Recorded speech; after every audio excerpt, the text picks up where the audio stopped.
coming our way tomorrow. I just said it before, Matt.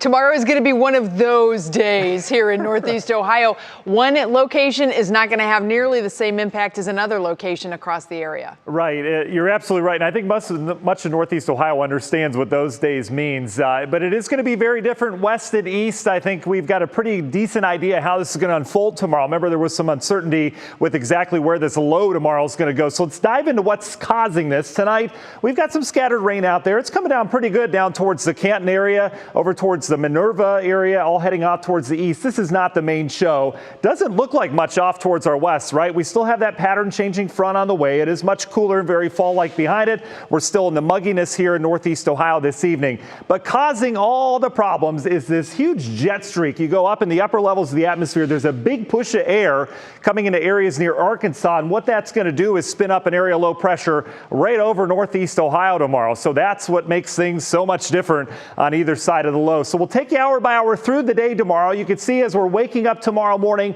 likely some rain around, but that should move on out. And I think we dry out for a good portion of areas east of 71. Meanwhile, out towards Sandusky, we're seeing some heavier rain. Gets heavier as you head out towards Toledo. Throughout the day, that rain will progress east and it will be heavy. Wind will be picking up, especially along the lakeshore out towards the west. Out towards the east, still scattered showers. Temperatures in the 70s. It's tomorrow evening that we watch for a line of potentially severe weather moving west to east through here, still dealing with wind. Then we'll deal with falling temperatures. It's going to be pretty messy as we get towards the evening hours, but we'll detail exactly what we're expecting different locations coming up in that forecast. All right. Thanks so much, Matt. All right, now on your feet at 5, Governor DeWine says more young people are going to the hospital for COVID-19. He said more people 50 and under are going to the hospital now than at any other time in this pandemic. And the main reason why? They are not vaccinated. Our senior health correspondent, Monica Robbins, joins us now. And Monica, I know that you talk more and more about the vaccinated versus unvaccinated. You'll get to that a little bit more in just a minute. But how are the kids doing? Yeah, not so good right now. Yeah, according to Health and Human Services, Ohio is 5th in the nation for the number of hospitalized kids since the beginning of July. Akron Children's just broke a single-day record of cases today with 20. 28% of those in the pediatric ICU are COVID patients, according to their chief medical officer. Now, since July 1st, HHS data shows 576 kids have been hospitalized with COVID, and cases skyrocketed since September 14th across the state. Now, Northeast Ohio hospitals are already changing visitor policies, going back to those stricter measures. Still, the majority of those needing hospitalization, like Betsy said, are unvaccinated. From an admissions point of view, 2/3 of the kids are over 12. So the admissions are kids that could have been vaccinated, but most, in fact, I think most all have not been vaccinated, either weren't eligible or opted not to get that. So the outpatients are predominantly the younger kids, and they're sick, but not so sick that they require hospitalization. They can be managed in the outpatient area. So meanwhile, the governor today discussed the sharp rise in hospitalizations, saying today's number of 459 is the highest number of hospitalizations since January. And he added that 97% of those hospitalized are unvaccinated. And last month, preliminary data showed an average of 2 people younger than 50 died of COVID in Ohio every day. Last month, 18 people under the age of 39 died. Wow. So this is getting really serious, and I hope people are getting the message, and it's really time to get that vaccine. All of our stories here in the last couple of weeks have had one theme. The unvaccinated are getting sick. The vaccinated, for the most part, have escaped either getting the virus or getting any of the symptoms and having to go to the hospital. I want to ask you a quick question about the boosters, because that was in the news last week. J&J is doing their own research and their own data that they're putting together to try to apply for a booster. Where are they on that? Yeah, J&J just released their preliminary data today. They're saying that they're studying a 2-dose version of their 1-shot vaccine. And the company says the double shot is as effective as the Pfizer and Moderna shots, coming in at 94% efficacy. J&J submitted their data to the FDA. So if the FDA signs off on it, those who receive the single-dose boosters may be able to get a second dose probably in the next few months. And again, it comes back to whether or not boosters are approved. We'll have to wait and see. And there's still no word yet on crossing over to a different version of the vaccine. Somebody asked me about that today. Yeah, they're studying that. Right. Initially, it does look like the mRNA vaccines, it's possible, but we're still waiting for the official data to come out. So stay in your lane. Stay in your lane right now. Great. Thanks so much, Mike. Sure. In other news today, he led Northeast Ohio Catholics for a quarter of a century. The Diocese of Cleveland announced a few hours ago that Bishop Anthony Pilla died today.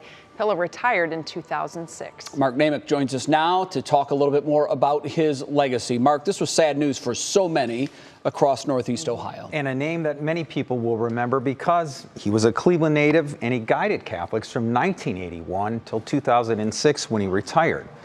He died peacefully at home at the age of 88. Among the longest serving bishops here, he was known as a quiet leader who tried to bring conservative and liberal Catholics together. He resisted closing urban parishes when other dioceses consolidated. He also brought more lay ministers into the church.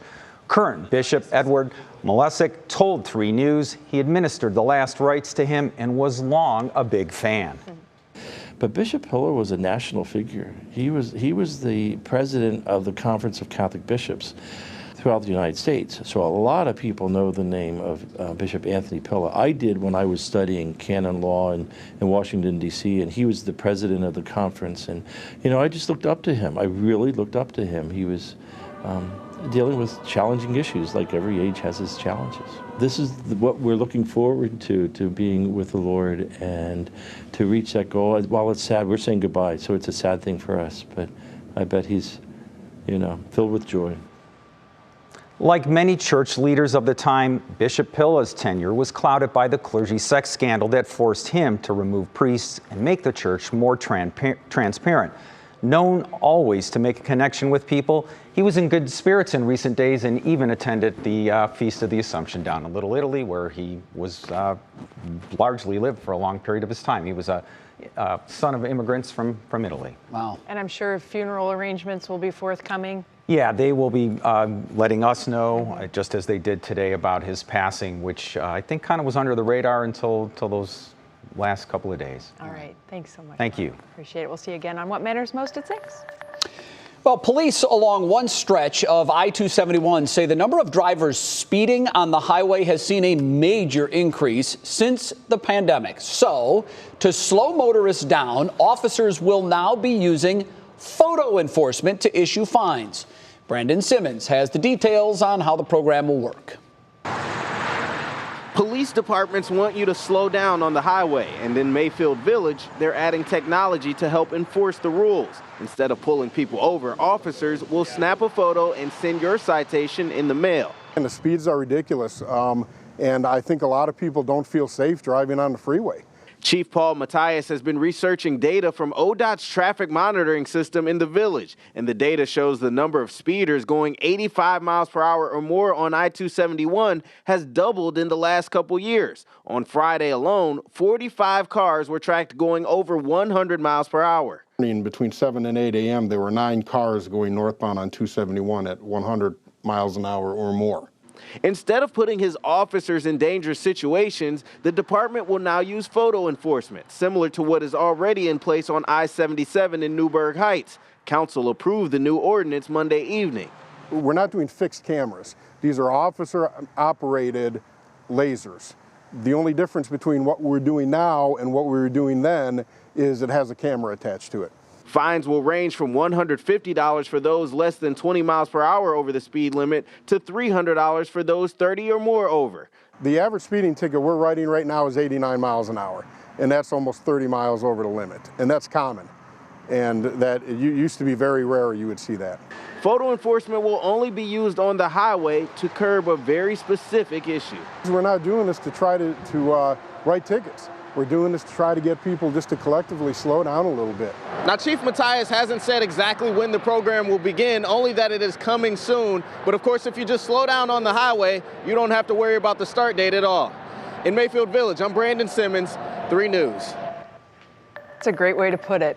Oh, check this out. I'm sure you've seen the ads around town. This is a live look inside the newly named Lighthouse Art Space on East 72nd Street. And it's a first look at the immersive Van Gogh exhibit that has its ribbon cutting in just over an hour. This highly anticipated exhibit opens to the public tomorrow. And of course, Sarah Shookman and Mike Polk Jr. will have you in the front row tonight. A special inside look coming up at 7 o'clock. I have seen ads on all the social media platforms and all over the place. This looks like it is such a cool place for families, and it's all about the selfies these days, so I'm sure there'll be a lot of selfie taking out there, but just to kind of take in that art but then become a part of the art, that's the new twist. Yeah, that is the new twist. I'll be going, and I can't wait. I'll enjoy the exhibit. I probably won't take a selfie. Come on. It's not my vibe. Come on. Not my vibe. No, I probably won't. But I can't wait to go. Yeah. When we heard this was coming, my wife said, well, we got to get tickets. It's going to be great. And my first reaction was, oh, okay. Yeah. And then you agree to it, and then you're like, well, I'll regret that later. Yeah. But as I've read more and more about the exhibit, I am super excited. Now I actually can't wait. And we have so many art lovers here in Cleveland because of our incredible art museum, which, by the way, is free. People always forget that. Looking for something to do. This not free, but definitely a new spin on art, so you never see. It's going to be great. Okay, coming up next on What's New, the new operating system is out for Apple. And some of the experts are saying at least one of the features could be a game changer, Bets, when it comes to those unwanted distractions. We have the details ahead. Oh, very interesting. Plus, she says yes to the dress. Now, we know that she said yes to the dress because their wedding is already over, but we have a new video to show you of the moment Gwen Stefani found her dream wedding gown. That's ahead in Pop Break. I went to Bash on the Bay and Blake was playing and she came out to do a song. I bet people went banana. They went nuts. Yeah. I mean, the crowd was already electric, but when she came out, it went to a whole new level. So electric. Hey, Matt, what's going on with this changing weather, buddy? I feel the same way when I do school visits. It's just like signing autographs. Here's a t-shirt, an umbrella for you. Just kidding. We don't have budget for umbrellas. But you might need them tomorrow and tonight even. Fall sports forecast, cloudy, breezy. Not a big deal tonight. Just some stray showers that we've had all day. That changes tomorrow. We've got details hour by hour, location by location next.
I love that music. I do it's too. Tech Tuesday. Doesn't it sound like tech music? It's like tech club house music. Yeah, very good call. We have new details on Apple's new operating system, the iOS 15. Some of the experts say some of the new features are game-changing. First up, focus mode. I like that. One expert said it's like a do not disturb on steroids. Yeah, I love this idea, and I'm going to use it, I promise. It lets you filter notifications based on what you are doing at that time. Oh, this is good. When focus mode is enabled, your status is automatically displayed in messages for friends to see.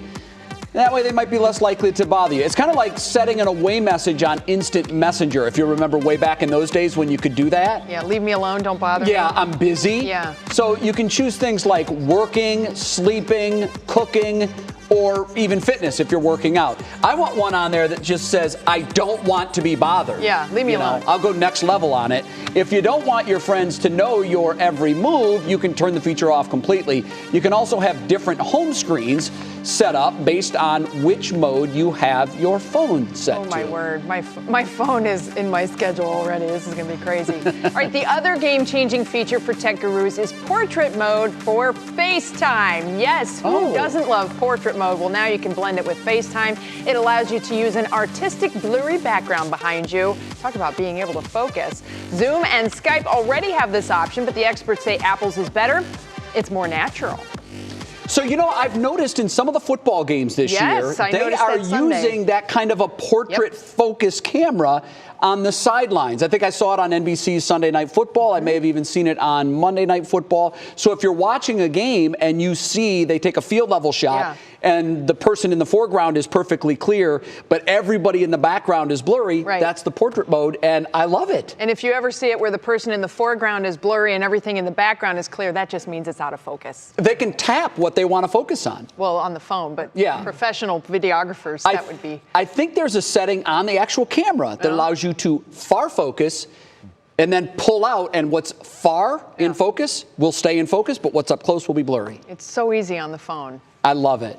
I'm a big fan of portrait mode. We have so much to talk about as far as this forecast for tomorrow. We're calling it a game changer because it definitely is, and hopefully a lot of folks will be paying very close attention to this. So if you are doing something right now, please pause just for a second because there's a lot of details. Yes, absolutely.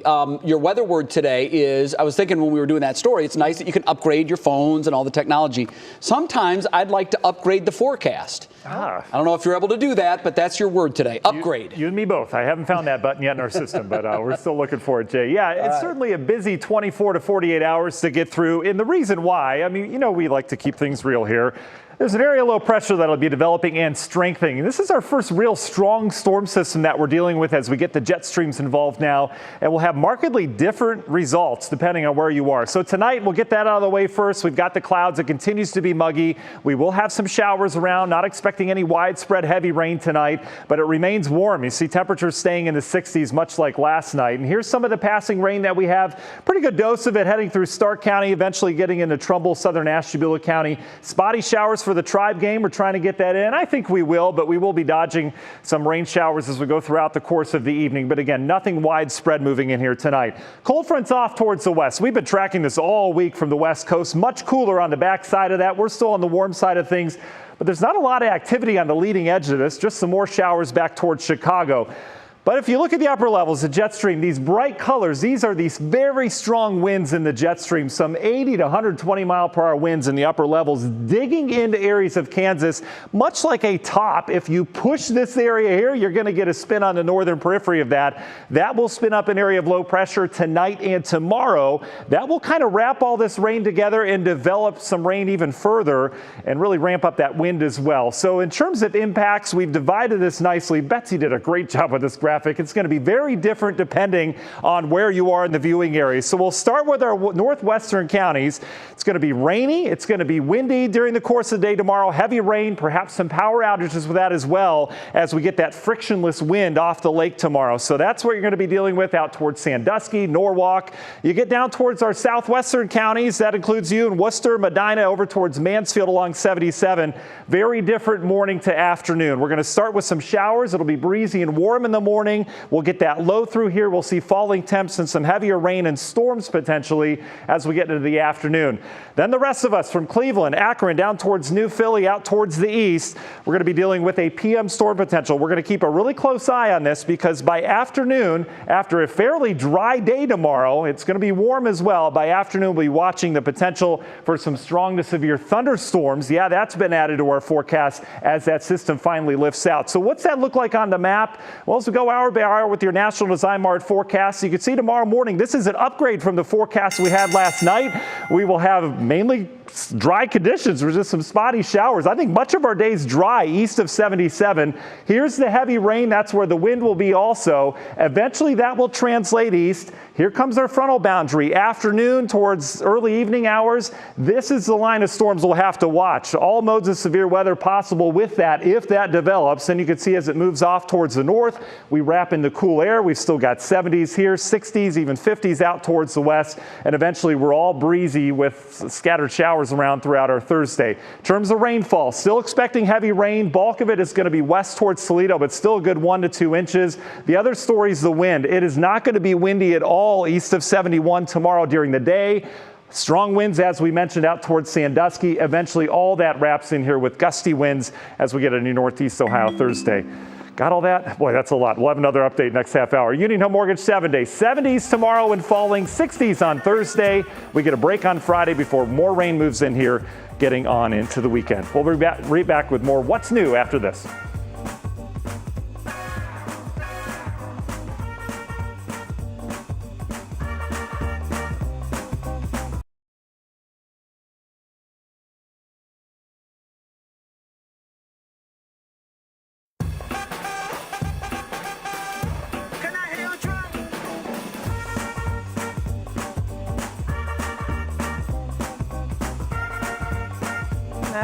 We're going to be talking about Joan Rivers and Catherine Hahn is set to play her.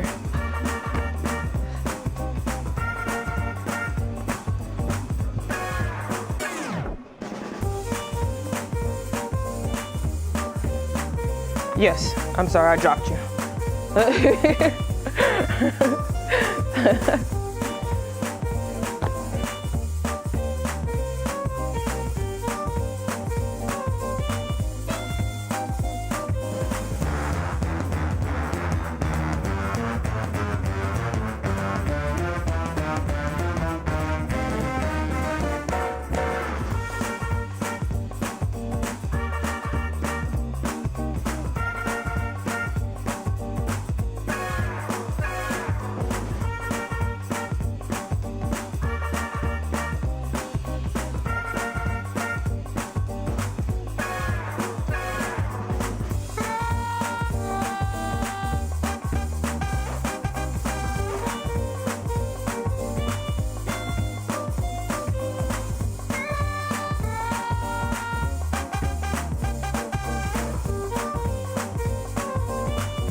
It is time now for your pop break. It most certainly is. Kira Cotton is with us. Kira, good afternoon to you. So what's popping in the entertainment world today? Well, Hollywood is certainly in a baby boom. Jeannie Mai and Jeezy announced that they were expecting their first child yesterday, and supermodel Ashley Graham is ready to tackle motherhood again. The 33-year-old took to social media yesterday to share the moment she and husband Justin found out they were expecting twin boys. The video shows the couple taking a pregnancy test at home and then fast forwards to an ultrasound appointment where they are shocked by the news of not just one baby, but two. Ashley and Justin are already parents to son Isaac, who was born in January of 2020. Boy mom of 3, coming right up. And it's been nearly 3 months since Gwen Stefani and Blake Shelton said I do, but Gwen is still living in wedding bliss. In a post on Instagram, the No Doubt singer shared the moment that she said yes to her dream dress. In the videos, the newlywed can't hide her smile as she struts across the room wearing her custom Vera Wang gown and high-heeled cowboy boots. According to Gwen, this was only the second dress she tried on. Gwen and Blake tied the knot at his Oklahoma ranch on July 3rd. And Carrie, Charlotte, and Miranda are all back together again. Fans now have a first look at the Sex and the City reboot just like that. The small clip, Don't Blink, You'll Miss It, was released by HBO Max as a part of their trailer for upcoming shows returning this fall. The reboot follows three of the four main characters as they navigate life, love, and friendship in their 50s. Just Like That does not have an official premiere date. And last but not least, Cleveland native Katherine Hahn has been tapped to play comedic legend Joan Rivers. The casting for the limited series is in development at Showtime. The series is titled Comeback Girl. Joan Rivers was one of my favorites. I loved her on Fashion Police. Oh, so I'm sure that Katherine will do a great job. So over the top and just she knew what she was doing and she knew just how to push people's buttons. So much personality. She was a genius. She really was. She was a comedic genius. That's good. It's going to be an interesting role, a challenging role, but like you said, she had so many idiosyncrasies and so many things that you could over the top perform. It's going to be fun to watch. For sure. And she made fun of herself more than anyone did. My kind of girl. Self-deprecating humor. Thanks, Key. Sure thing. Well, ahead for us here in the second half hour of What's New, gas prices continue to go in the wrong direction. We'll have the latest on why they are still on the rise. Plus, kids and masks. Another dilemma. Some who choose to wear them when it's not mandatory are actually being teased by the other kids. We have tips on how to handle that for parents on both sides of the issue. And oh boy, did this get a lot of folks fired up, and it took a while, but it looks like there is equal justice coming from the pushing, shoving incident in the Browns' Week 1 loss to Kansas City. Details forthcoming in the second half hour of What's New when we come back.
And now, live from WKYC Studios, this is What's New.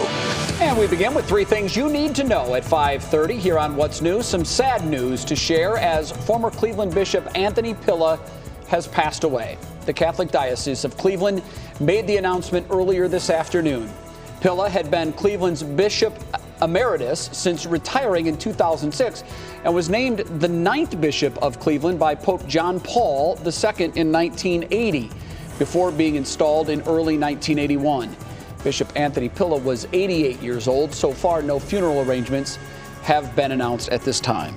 Now to breaking news. The FBI confirmed that the body found in Wyoming is that of Gabby Petito. They found a body they believed to be Petito earlier this week in Bridgerton National Forest. The 22-year-old disappeared on September 11th while on a cross-country trip with her fiancé. Meanwhile, the search for that fiancé, Brian Laundrie, is still underway. Police say he is a person of interest in the case. The state of Ohio announcing today 6,814 new COVID-19 cases. That is 500 cases fewer than we saw with our Tuesday number from last week. We told you Friday that there is beginning to show signs of a plateau in our case count. And as further proof of that today marks the 11th straight day that our number of new cases have been below our most recent high, which was 9,000 new cases back on the 10th of September.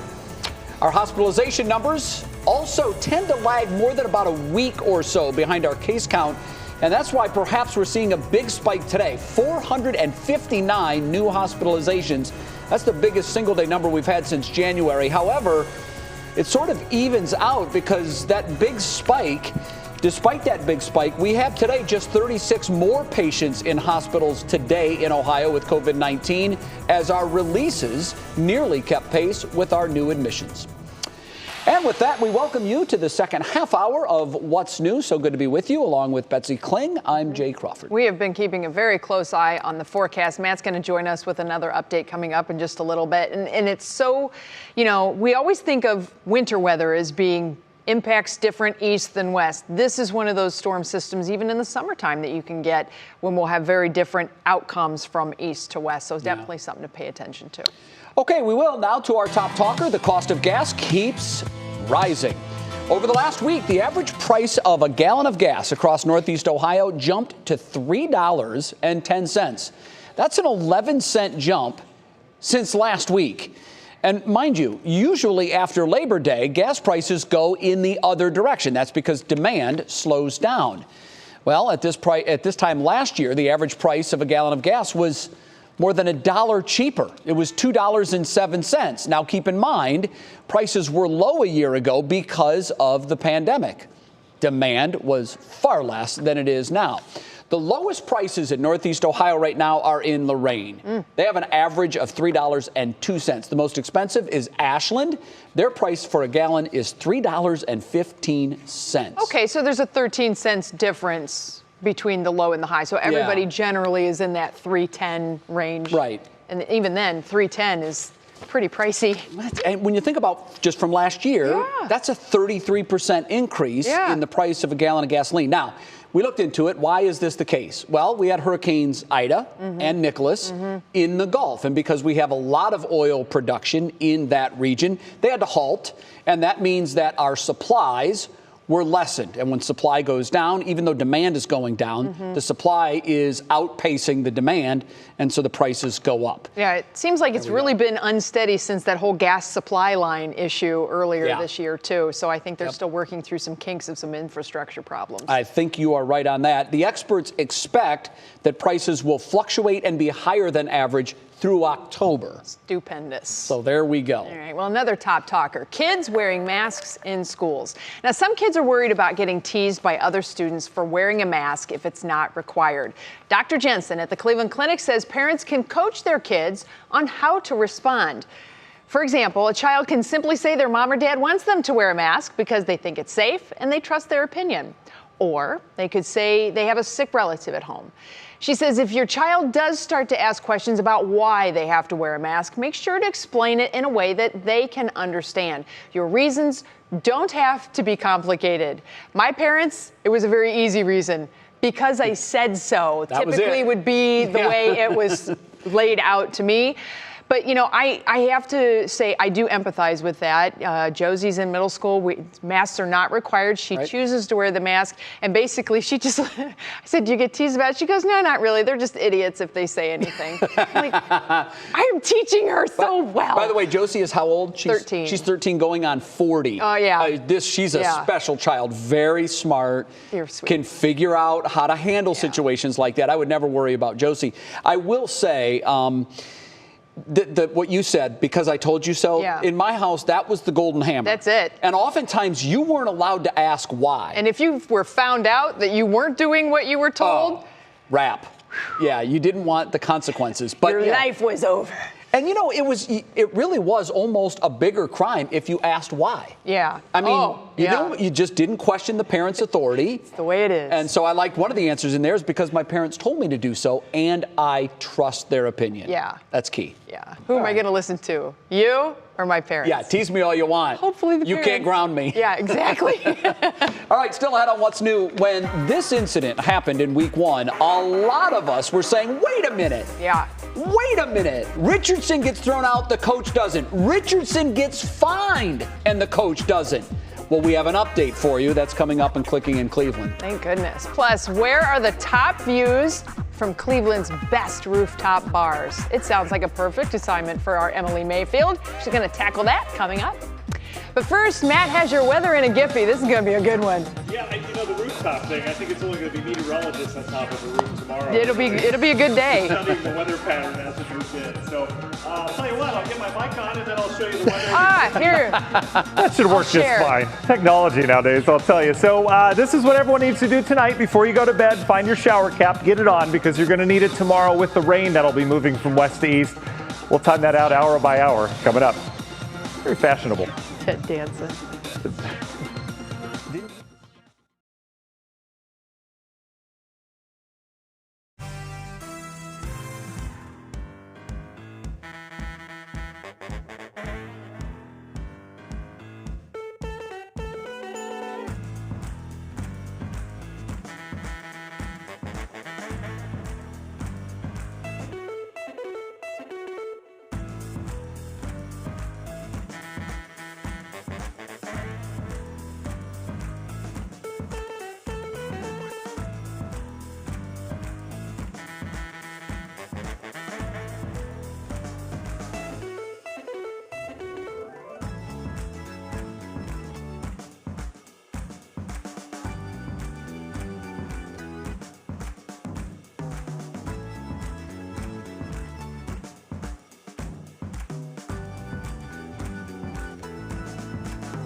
Hello, yes, mic check. What is clicking in Cleveland today is a reaction to Bishop Pilla. Thank you. Okay. Okay, thank you.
I picked a really bad day to not wear tennis shoes to work. It is it's one of those days I'm running all over the place trying to catch up on stuff. We are nailing down the details of this forecast as best we can. It's going to be very different from west to east, north to south. And to complicate things, all of the different forecast models have just the simplest, smallest little variations that have big impacts on what's going to happen. So, Matt, break it all down for us, the best that we have going for us right now. Betsy, you're absolutely right. You know, when there's a low pressure tracking right over the state of Ohio, it's markedly different east and west of that. And to pin down the exact mile that low travels on, that's really the tough thing. But again, I think we've got a pretty good handle on this. Most of our computer model guidance has come to consensus. You got the whole 3 weather team working on this one as well. So the way it's going to pan out tomorrow is going to be different, but all of us are going to see some rain. Some of it's going to be heavy, and eventually we'll see a temp drop. Also cannot let our guard down in terms of severe weather threat tomorrow afternoon. Scattered rain tonight. It's what we've been dealing with all day. It'll remain muggy. Temperatures will stay in the 60s tonight. That muggy feeling is out ahead of this weather system that's slowly moving in. You can see that the rain we've had most prolific out towards the east, still dealing with scattered showers, just some drizzle, the kind of annoying wiper run that you know, it's like, do I turn it on or off? What setting do we use? That's going to be with us tonight. Still some moisture left over. Off towards the west, though, that's where the action gets going. We've got a cold front. This is the pattern changer. Fall to the west of that. Summer to the east of that. It's going to hit just right in time for the first day of fall tomorrow, officially kicking in at 3:21 p.m. tomorrow afternoon. Strong jet stream. If you look at the bright colors, that is a very strong wind up where the jets fly. And we've got a big trough carving in here. Little jet streak of stronger wind. And what that will do is spin up an area of low pressure tomorrow. That's what's going to kind of change things in terms of the radar not looking too impressive now. Tomorrow it will. So let's take hour by hour through that forecast. Tonight, showers will come and go. Temperatures, as I mentioned, in the upper 60s. By tomorrow morning, that's where we'll kick things off. Look at how we're fairly dry for much of northeast Ohio. If you're expecting to wake up tomorrow and see the apocalypse outside, not going to be happening. It's going to be a fairly dry start, especially further east you are. We'll likely have that lingering frontal boundary out towards Toledo, so the rain will be there. As we go throughout the day, we'll stay mainly dry out towards the east. That line will advance towards the east as we go throughout the daytime. Notice the cooler temperatures out towards the west. Meanwhile, we're heating things up east of I-71. That will set the stage for the potential of strong to severe thunderstorms later on tomorrow. As we go throughout the day, we watch that storm chance develop as that low really swings in. Notice the temperature difference tomorrow later in the day. This is your evening drive home, dinner time, perhaps some strong to severe storms developing along that frontal boundary. That's what we'll have to watch for. Meanwhile, we're in the 70s east, 60s out towards the west. The wind will be picking up out towards areas of the islands, Sandusky as well. Line advances north and east. Eventually, front is through by tomorrow late in the day. That will lead to just more showers. Notice the cooler air wrapping in. Wind will be gusty as well. Everyone gets rain by tomorrow evening, and some of that could be on the heavier side. So breaking it down in terms of the impacts, it will be much different, as we mentioned, from west to east. You get out towards the island, even Lorain County, Norwalk, Willard will have rain and wind. It will be heaviest as we get towards the afternoon and evening, and we'll notice perhaps some lakefront flooding as that wind really piles up along the lakeshore. Southwest counties will have the morning showers. It'll be breezy and warm. Then we'll watch for those storms to swing through. Some of those could be on the strong to severe side, and again, as you get out towards the eastern half of the area, most of us tomorrow will deal with a fairly dry morning and midday. It's afternoon that we bring those storms in, and once that moves through, again, things will cool down and clear out. In terms of rainfall, we've got it coming. Heaviest will be out towards the west. Could see some flooding out of this, but again, we could use some rain around here. Union Home Mortgage 7-day forecast. We're cooler behind that on Thursday. Sunny and 70 on Friday. We bounce back, and then, Jay, we're talking more showers on Saturday before we clear out again next week. All right, Matt, thank you very much. Well, it's time right now to see what's clicking in Cleveland. For that, we bring in our digital anchor, Stephanie Haney. Stephanie, a lot of Northeast Ohioans are remembering the former bishop who's passed away. That's exactly right, Jay. With the news of the passing of Cleveland's Bishop Emeritus Anthony Pilla this morning at the age of 88, the Catholic community has been sharing memories of his service. Karen Mims shares how she remembers Bishop Pilla making an effort to get out into the community, coming to her church and preaching on a particular Sunday. She writes today, "God bless his soul." Congregant Alicia Marie Olin shared her sadness over Bishop Pilla's passing, calling him a good man and wishing him eternal peace. And a number of Cleveland members of the Catholic community shared wishes that Bishop Pilla rest in peace. The diocese says details on funeral arrangements for the bishop will be made available once things are set. Turning to the sports world now, here's a story we've been watching for an update on. New today, reports say Kansas City Chiefs coach Greg Lewis has been fined for shoving Cleveland Browns safety Ronnie Harrison Jr. In Week 1's matchup between the Browns and the Chiefs, Harrison was ejected from the game and fined more than $12,000 for shoving Lewis back after Lewis pushed him on the sidelines. Lewis pushed Harrison first after Harrison appeared to step on Kansas City running back Clyde Edwards-Helaire at the end of a play earlier in the game. Now, we don't know how much it cost Lewis, but the Browns center and NFL Players Association President J.C. Tretter told Yahoo Sports' Charles Robinson that Lewis was, in fact, fined.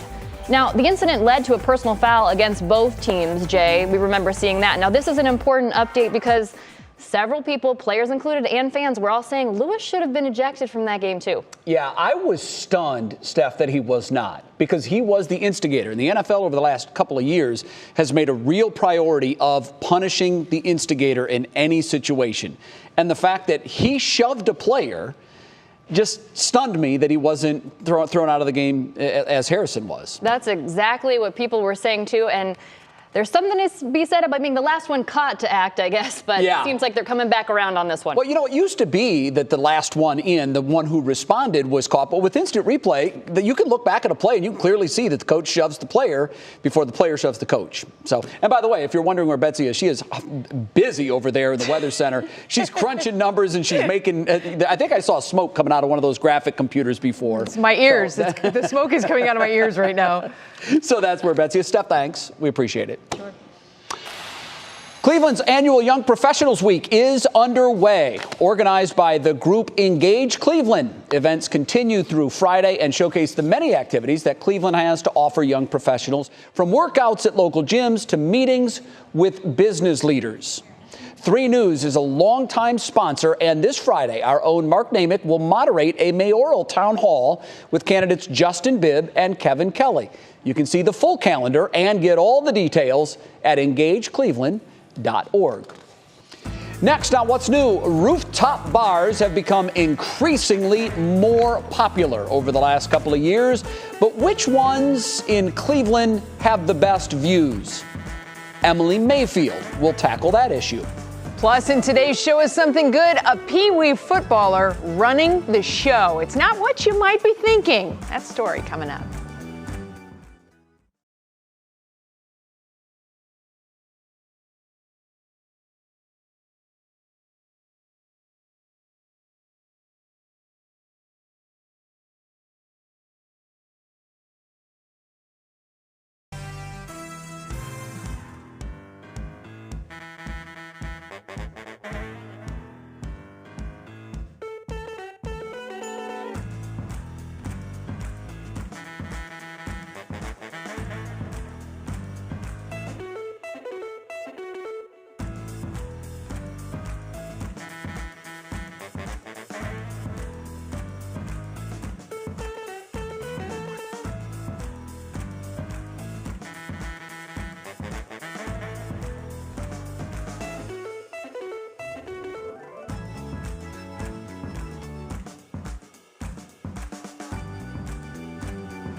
There she is, and fall officially starts tomorrow. And while the next few days are going to be feeling like fall, we still have a little bit of summer-like weather ahead of us. I like that graphic. That's neat. Yeah, that's cute. That's very fun. So our 3 News special contributor, Emily Mayfield, is showing us some outdoor venues to grab drinks and perhaps some food. And they come with great views. It's cocktail hour in Cleveland. What better way to toast the end of summer than with the sights and sounds of a beautiful rooftop patio? Today we'll go to 2 spots that highlight dinner, drinks, and views, starting right here at Alley Cat Oyster Bar in the Flats.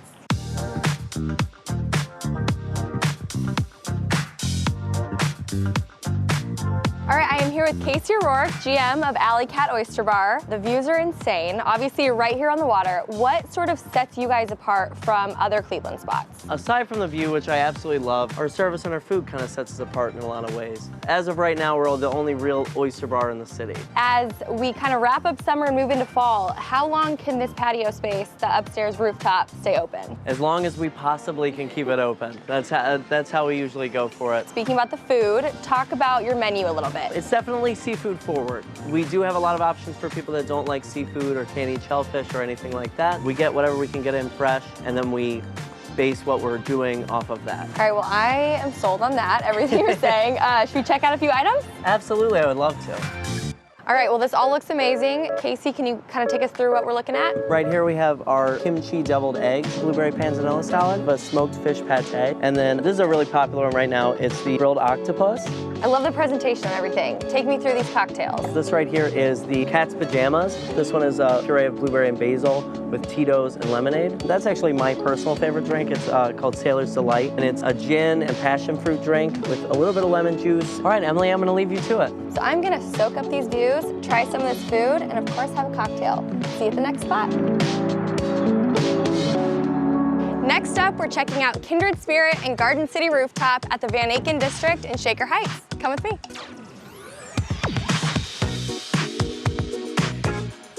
Okay, so I'm here with Executive Chef Dennis Davis. We are up on this beautiful rooftop. I first want you to explain how Kindred Spirits and Garden City Rooftop go hand in hand.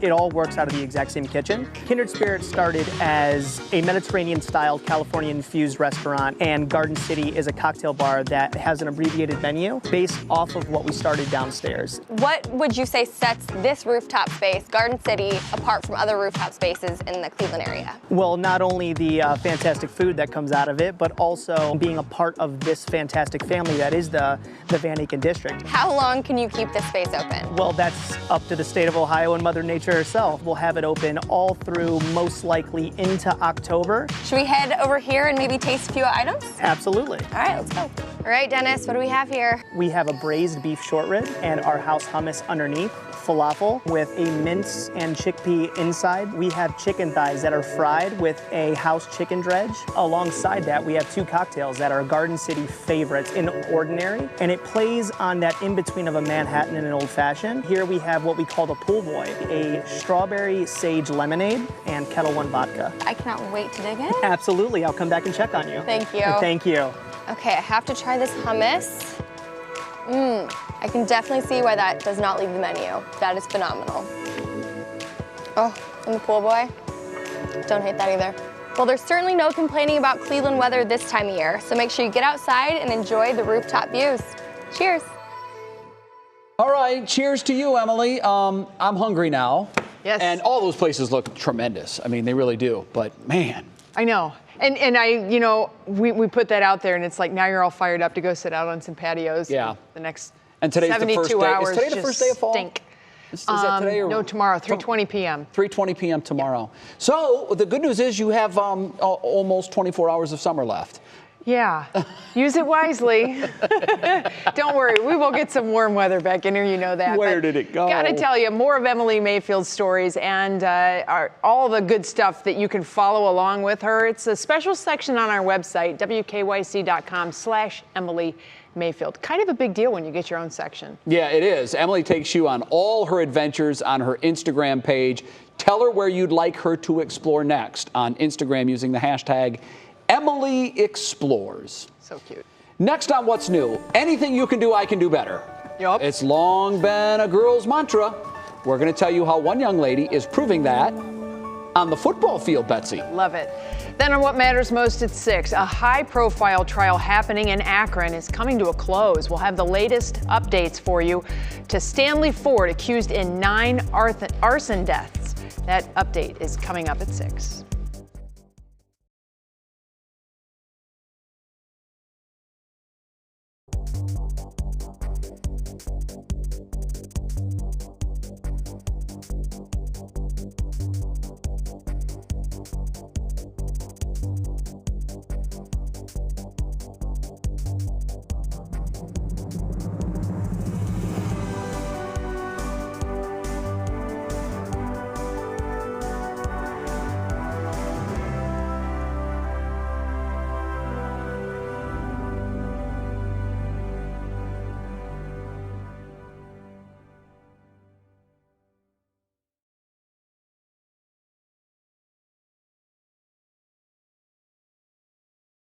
It made me feel better. At least my eyewitness was accurate. Yeah.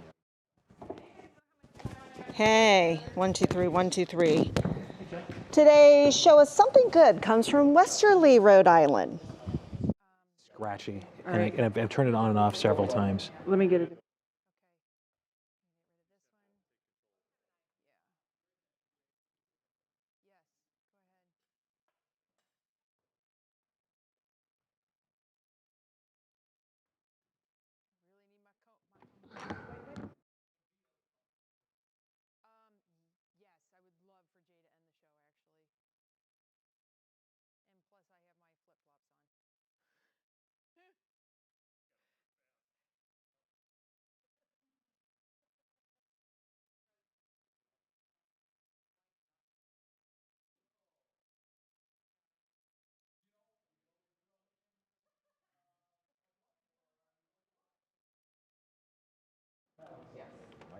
Yeah, I do. Yeah, it's better. Thank you. Testing 1, 2, 3, 4. Testing 1, 2, 3, 4. Yeah.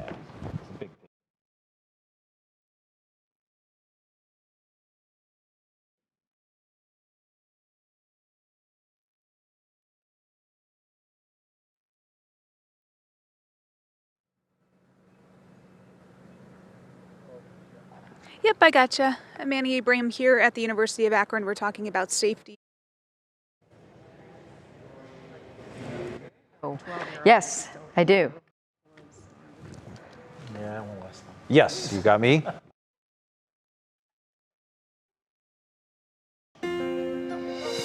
We wrap it up with our Show Us Something Good. Comes to us from Westerly, Rhode Island. This is Tessa Bliven. She is the city's first ever female quarterback on the Pee Wee football team there. She's 10 years old. She's loved football since she was 6. So when the opportunity to join this team came up, it was a win-win situation. And everyone has welcomed her on the team with open arms. Look at her go. Congratulations to her. She's running the show, man. She's the boss in that huddle. Don't get it confused. And she's got a good arm. Look at her go. Watch out, Baker Mayfield. She's coming for you. That's going to do it. We're out of time for now. Thanks so much for watching What's New. We'll be here tomorrow, and we hope you join us then. For Betsy and Matt and Stephanie and Kiera, I'm Jay. What Matters Most with Russ and Lena starts right now. Now at 6, Tough Talk. If you're young and unvaccinated, it's now probably only a question of when, not if, you get COVID-19. State health officials once again with alarming news about COVID and the number of Ohioans getting sick and in the hospital. Also, farewell to a bishop. Bishop Anthony Pilla, who ran the Cleveland Catholic Diocese for a quarter century, has passed away. We look back on his life. Security concerns. The University of Akron speaks out about safety on campus days after the shooting death of a student. And Van Gogh. Sarah